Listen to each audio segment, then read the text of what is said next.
Hi friends, and welcome to this tutorial for beginners in SketchUp for Web. This is the free version of the 3D modeling computer software SketchUp that runs in a browser, and it's a great start for people interested in learning this program. The web version, although is more simple than SketchUp Pro, has all the necessary features to make your first projects. In my opinion, once you stick to the tools and have a lot of practice, you may consider upgrading your account. But for now, as probably you prefer to not pay in the beginning, let's start.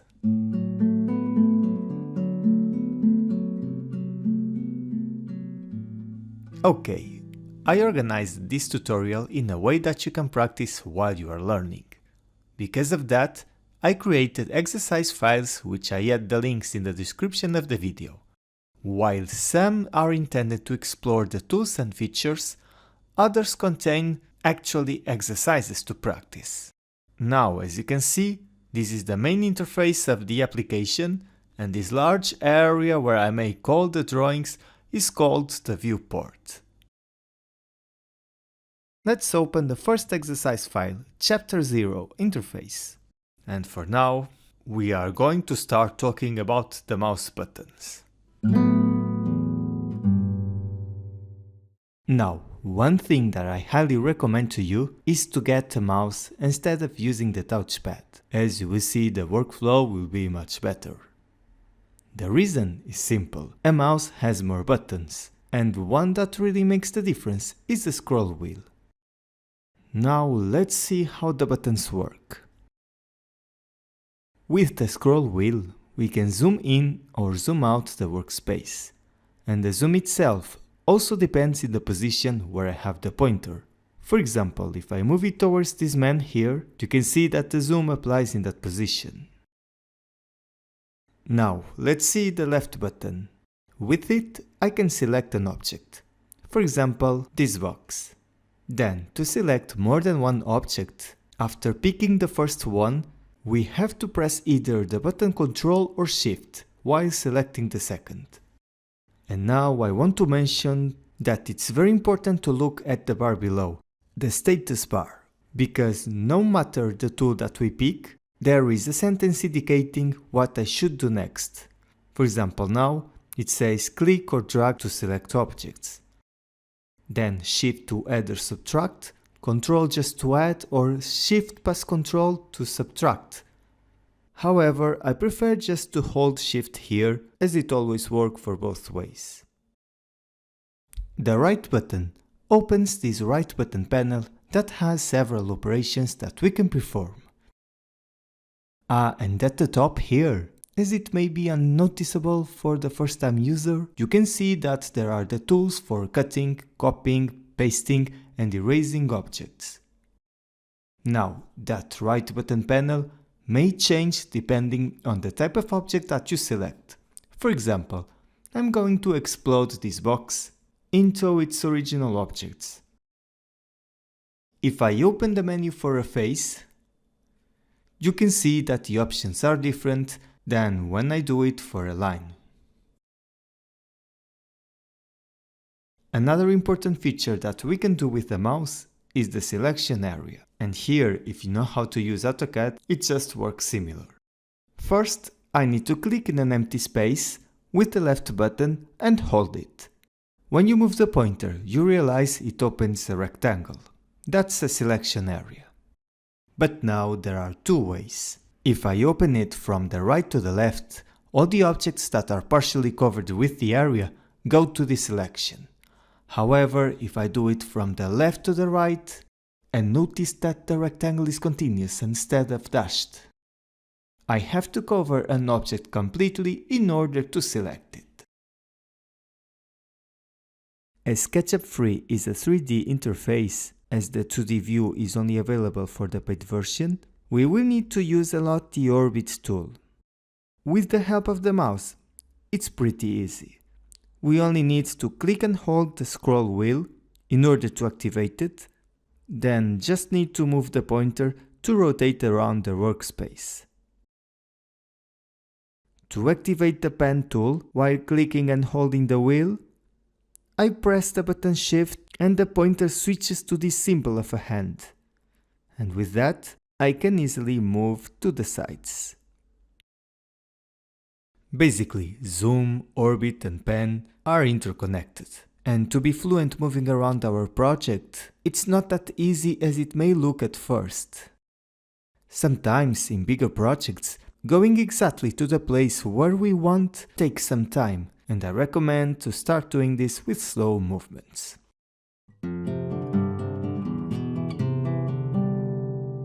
Now let's proceed. In the main screen, you have for sure noticed this person standing at the origin of our coordinates. Currently there is this guy holding this instrument like a ukulele, but from time to time this person changes. The purpose of having the figure here is for having a better understanding of the sizes of the drawings. When I rotate the blue axis, you can realize that the person always faces us. But if I invert that direction and put all the drawings facing down, the same happens to the guy. Okay, now I want to make a brief introduction about the main menu and the toolbars. If you click in this button at the top left corner, here is where I have the main file options. I can access the home page to open one of my projects. I can open a file either from my device or from the cloud, the Trimble Connect, which is a nice feature because I can save the files directly here. Then I can see the options to save the file, import as a SketchUp file, a JPG or a PNG. I can export the file. There are all these options to choose from, or download it to my device. Below this line, I can find the settings of the application, which is one of the first things we should look at when we start using SketchUp, and that's exactly what we are going to focus on next. In this window, we have three sections: General, Accessibility and Navigation. Here, we can see at the top there is the option to autosave, which by default saves the file on the cloud every 5 minutes. Below, I can set the language that I want to use and the units. This one is especially important as from now on, every time I start a new project, it uses the units that I specify here. In my case, I stay with millimeters. Then on Accessibility, I can change the colors of the axes. Notice that in SketchUp they are not named as the common X, Y and Z, but instead as colors, blue, red and green. So I can change the color of any axis if I want, but remember that the axes keep the original name. For example, if I put the blue axis with a yellow color, it's still called blue axis.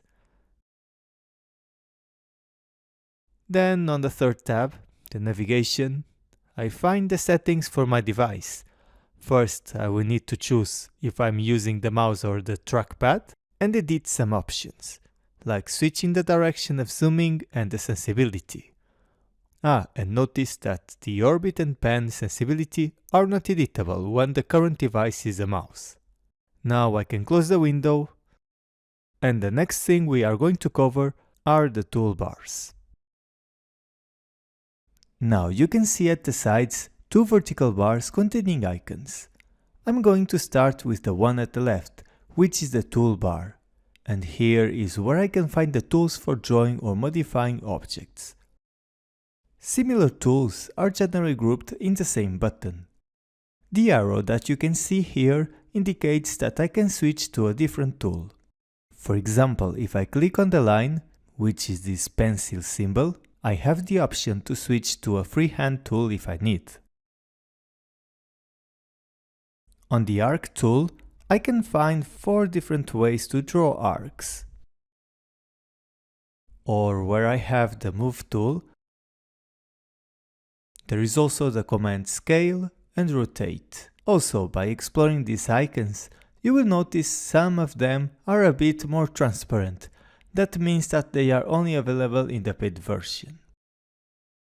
Yes, and to speed the process of drawing, most of the tools have a keyboard shortcut.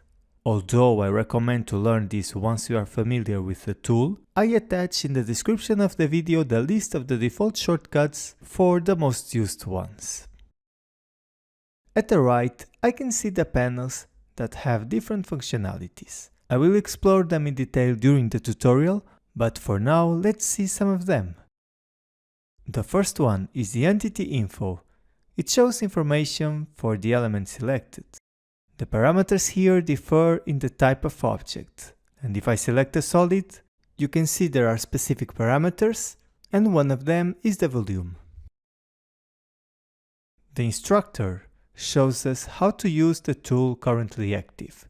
Now the information is for the select tool, but if I want to draw a line, look, that is teaching us how to use this tool instead. On materials, we can set specific colors for our surfaces. Usually we do this with the paint tool. Pick a color and then click to paint one of the boxes. Here we can see display settings and so on. To close the panels, I have to click on the cross over here, or if I just want to hide all the panels, I click on the arrow and then they all open once I click again in another panel.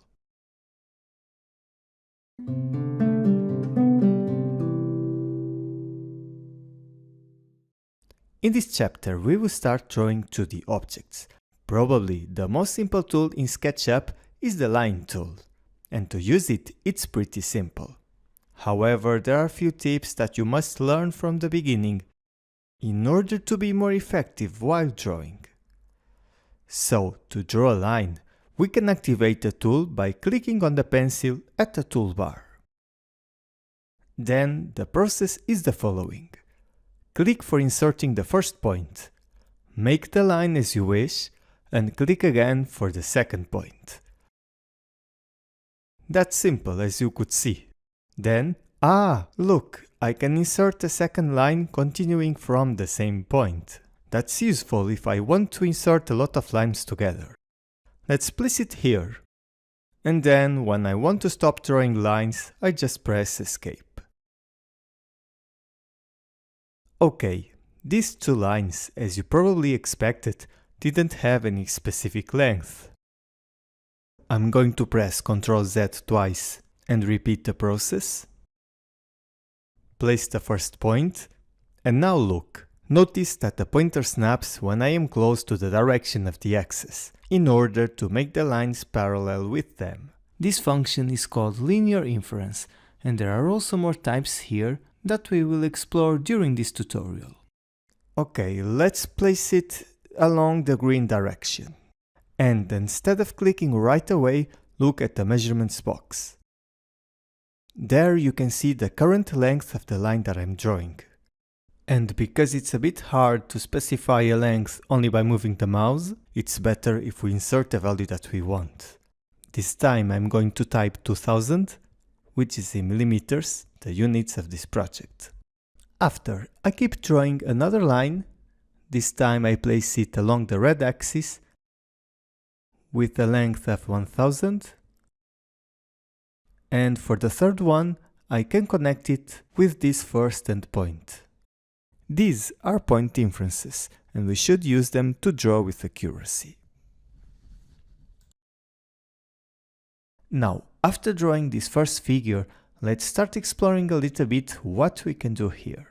First, notice that when you draw lines to form a close boundary, a face is automatically generated. Then, this is also important. I am still with the line tool, and by pressing Escape, you can see it doesn't exit a command, like what happens in Autocad, for example. Here we always need a tool active, even it's the Select tool. So for that I have to click on the arrow or press its keyboard shortcut, the space bar. Now I can click on one of the objects to select it and hold Shift if I want to add a second object. To erase them, I can press Delete. And you can see that the face also went away, as it's mandatory to be limited by lines. This is important to know. Okay, go back and let's start using the panels. I'm going to open the entity info, and once I select a line, you can see that dimension is shown here. Then let's select the face. This time it shows up the area and the material used. There is a material for the front and for the back, and you can see that it comes with the default ones. So let's learn to assign a new material. It's easy. I have to click on the Paint tool and the Materials panel automatically opens. By default, on the template, I only have these colors to choose, but for now it's fine. Let's paint a triangle with this green. Click, and then click on the surface, and you can see that it's simple. Okay, now I recommend you to start practicing drawing lines, and for that I have prepared these exercises that you can get from the link in the description of the video. So pause the video right now, save the files in a folder in your computer, then in the SketchUp application, go to Open, My Device, search for the file, this time is the chapter 1, open it, and finally save it in your projects. Okay, I'm not going to solve entirely the exercises here, but I want to give you some tips to help you during your practice. Let's start from the one below. Here, we have only orthogonal lines. We will use the line tool to start drawing, and suppose I want my first point aligned along the red axis with this endpoint. I just need to move the cursor along that direction and this dot line displays. Easy. Then click where you want to start.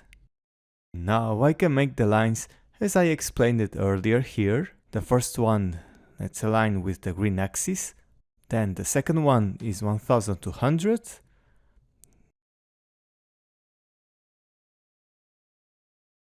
Then 800. 600.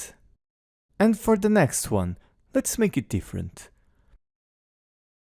If I hover the first endpoint and move to the right, you can see I can also snap this intersection point of the red and green axis.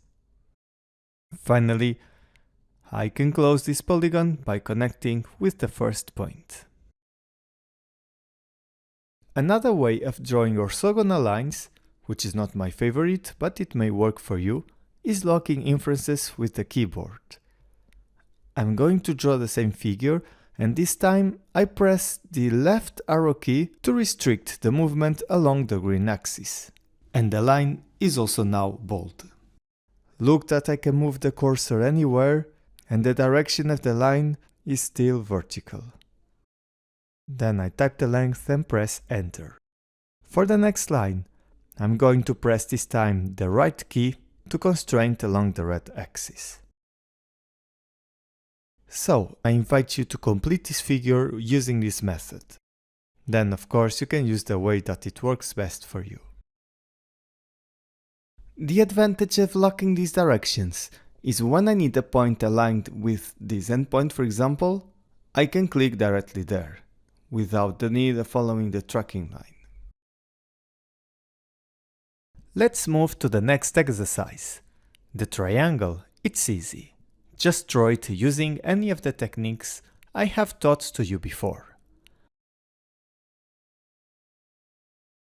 Then the small rectangle over there, notice that it's located in the intersection of the green and red axis. With the knowledge you already have, you can do this by making a temporary line, snap the point to detect the intersection and draw the lines normally, and at the end you can just select the line and press delete. Another way to do this is that we don't need actually to draw that extra line. So, as soon as I drag to the left from this corner, I can press Shift, then you have to move the mouse, it's important, to constrain this tracking line along the red axis. Then look, if I click on the corner down here, look that it says constrained on line from point. The new line starts from that red square. Now be careful. Do you remember there is also the blue axis to make objects in 3D? Sometimes, depending on the rotation of the viewport, two of the axes may get very close to each other. And that's exactly what's happening right now. It may look that I'm drawing in the same direction, but because the line is blue, I can see that it went to the third dimension.